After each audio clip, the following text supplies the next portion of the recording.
नमस्कार, न्यूज 24 देख रहे हैं आप और आपके साथ मैं हूं सऊद मोहम्मद खालिद। आज यूपी की सियासत का सुपर संडे है और तमाम दिग्गज इस वक्त अलग अलग जगहों पर मैदान में दिखाई दे रहे हैं, लेकिन खास तवज्जो इस वक्त कहीं नजर आ रही है तो वो है उत्तर प्रदेश के मुख्यमंत्री योगी आदित्यनाथ का गढ़ गोरखपुर।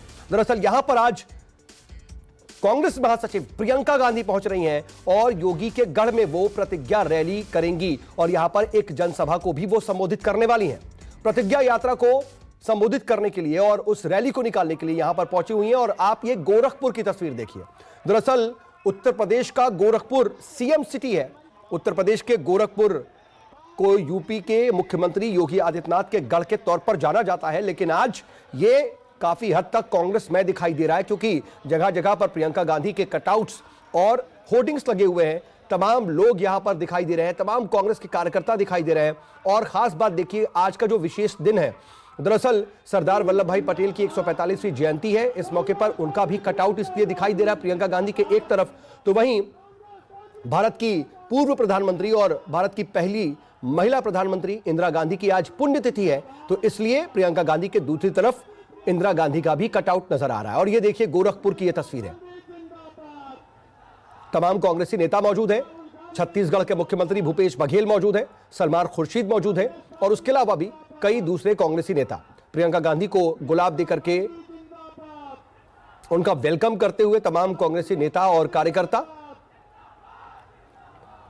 हालांकि बीते सालों में, बीते दशकों में देखें तो कांग्रेस उत्तर प्रदेश में कोई खास कमाल करके दिखा नहीं पाई है, लेकिन इस बार कांग्रेस और खास तौर पर तमाम जो कांग्रेसी हैं उनके भी हौसले बुलंद हैं क्योंकि खुद कांग्रेस की महासचिव और गांधी परिवार से ताल्लुक रखने वाली प्रियंका गांधी वाड्रा दरअसल पूरी तरह से एक्शन में है, ग्राउंड पर दिखाई देती हैं। कोई बड़ी घटना होती है तो पीड़ितों से मिलने के लिए चली जाती हैं, तो प्रतिज्ञा रैली के जरिए भी मौजूदा योगी सरकार को घेरने की लगातार कोशिश।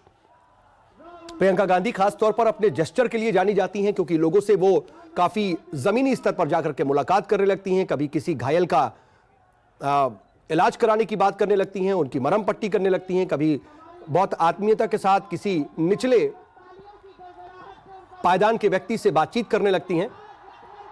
इसलिए खास तौर पर मीडिया का भी अटेंशन प्रियंका गांधी की तरफ नजर आता है। प्रियंका गांधी के चेहरे पर मुस्कुराहट, लेकिन कांग्रेसियों का जो एक मनोबल है इससे बढ़ता हुआ फिलहाल नजर आ रहा है। लेकिन देखना यह होगा कि क्या प्रदेश की राजनीति में कांग्रेस इस बार कोई बड़ा कमाल दिखा पाएगी। और इस वक्त मेरे साथ मेरे वरिष्ठ सहयोगी राजीव रंजन गोरखपुर से लाइव जुड़ चुके हैं और गोरखपुर की स्थिति और वहां का माहौल और वहां का मिजाज इस वक्त क्या नजर आ रहा है। राजीव, मैं आपसे ही सबसे पहले जानना चाहूंगा कि क्या देख पा रहे हैं और कैसा बदला हुआ मिजाज।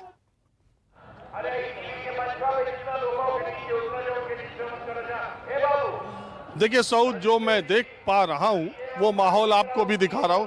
ये देखिए प्रियंका गांधी ने गोरखपुर में कांग्रेस पार्टी का शक्ति प्रदर्शन 2022 के चुनाव से पहले किया है। एक बड़ी रैली, एक बड़ी जनसभा जिसमें आप लोगों की संख्या देख ही रहे हैं। कांग्रेस पार्टी, जितना मैं देख पा रहा हूं, पिछले एक दशक में जो चुनाव उसने लड़ा है, 2022 का चुनाव कुछ अलग दृष्टि से, कुछ अलग तरीके से लड़ा जा रहा है।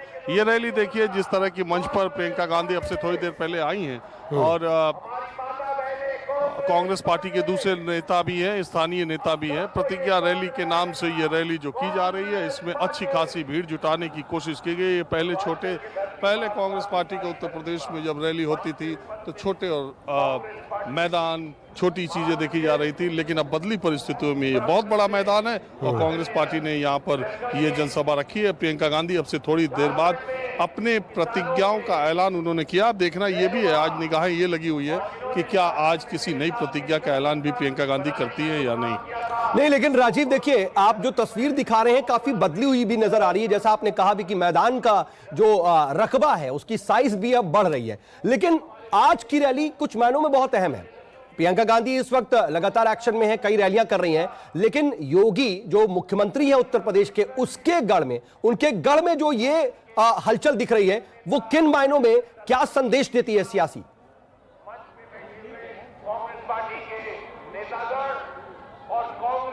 देखिए, कांग्रेस पार्टी के अगर 2017 के विधानसभा चुनाव की अगर आप देखें बात, 2019 के लोकसभा चुनाव के तो बहुत ही बद से बदतर प्रदर्शन रहा था कांग्रेस पार्टी का, लेकिन 2022 में प्रियंका गांधी जिस तरीके से उन्होंने 40% महिलाओं के लिए आरक्षण की बात कही टिकटों में, जिस तरह से स्कूटी स्मार्टफोन का ऐलान किया, जिस तरीके से कर्जा माफी का ऐलान किया, बिजली माफी का ऐलान किया, और जिस तरीके से कांग्रेस अपनी इन रैलियों की तैयारी करके रैली कर रही है, उससे ये लगता है कि इन चुनावों को पिछले चुनाव के मुकाबले प्रियंका गांधी अलग तरीके से लड़ने की तैयारी में है। कांग्रेस के, आप पता ही है, जब प्रियंका गांधी आएंगी तो कांग्रेस के आसपास के जितने बड़े नेता हैं वो सब यहाँ पर आए हुए हैं। इस वक्त आरपीएन सिंह जो पूर्व केंद्रीय मंत्री हैं और पास के जिले कुशीनगर के नेता हैं, वो इस समय जनसभा को संबोधित कर रहे हैं। माहौल में आपको सब दिखाई रहा हूं। बाकी बात यह है कि जब चुनाव होगा, क्योंकि आज ही उत्तर प्रदेश के अलग अलग इलाकों में अगर आप देखें, पश्चिम में असदुद्दीन ओवैसी हैं, हरदोई में विजय अपनी रथ यात्रा निकाल रहे हैं, अखिलेश यादव अब से थोड़ी देर के बाद योगी आदित्यनाथ अयोध्या पहुंचेंगे दीपोत्सव की तैयारियों का जायजा लेने के लिए। तो हर तरफ हरकत है और आज योगी के घर, योगी के गढ़ में प्रियंका गांधी हुंकार भर रही है। जी, लेकिन ये जो प्रियंका की हुंकार है योगी के गढ़ में, ये कितने मायनों में अहम हो जाती है राजीव? क्योंकि देखिए, यहां पर सीधे तौर पर जो वोटर है वो ट्रेडिशनल वोटर है बीजेपी का, सीधे तौर पर बीजेपी की ये पारंपरिक सीट के तौर पर भी रहा है मामला। लेकिन क्या इस बार उत्तर प्रदेश में जो गोरखपुर के लोग हैं, गोरखपुर का जो वोटर है, वो कुछ सोच रहा है, कुछ टेक्निकल वोटिंग कर सकता है?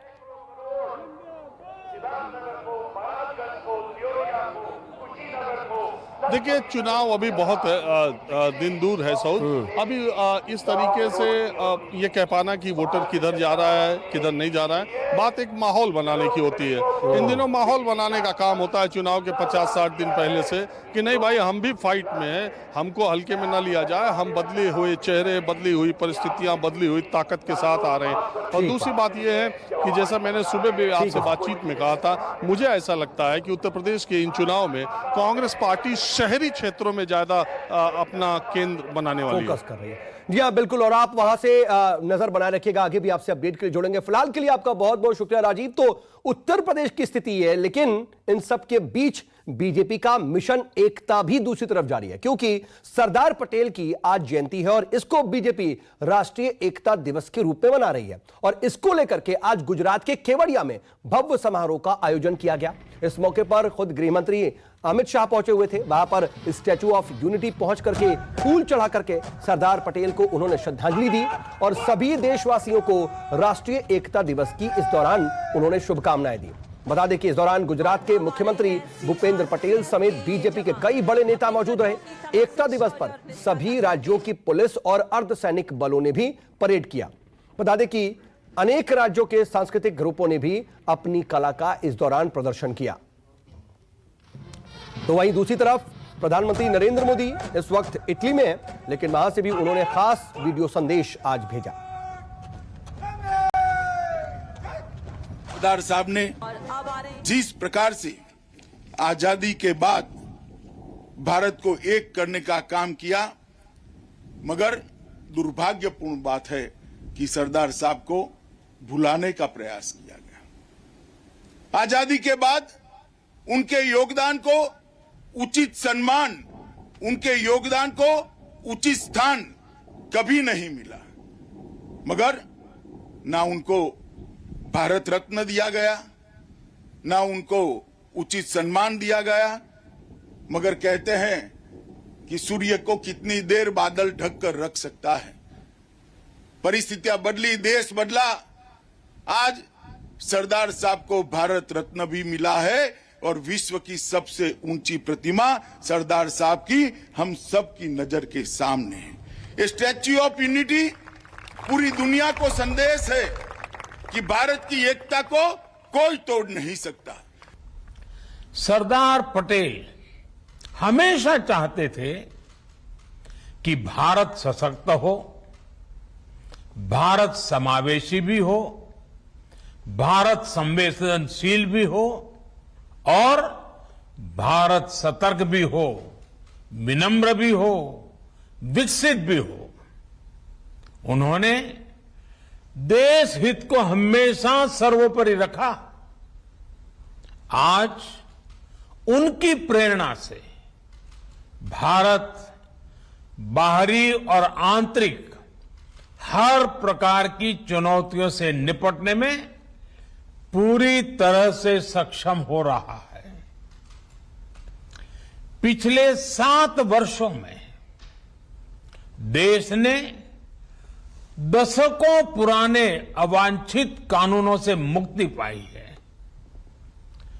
राष्ट्रीय एकता को संजोने वाले आदर्शों को नई ऊंचाई दी है।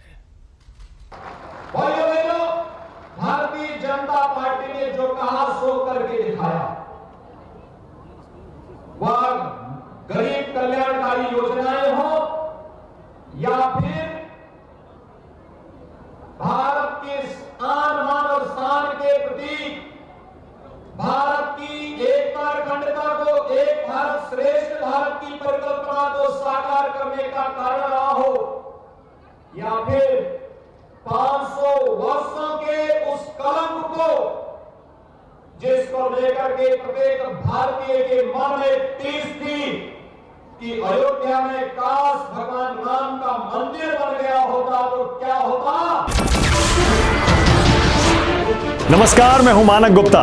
अगर आपको हमारा ये वीडियो पसंद आया हो तो इसे लाइक और शेयर जरूर करें, और हां, हमें सब्सक्राइब और फॉलो करना ना भूलें ताकि आप देश और दुनिया की कोई खबर मिस ना करें। तो जुड़े रहिए हमारे साथ और देखते रहिए न्यूज़ 24।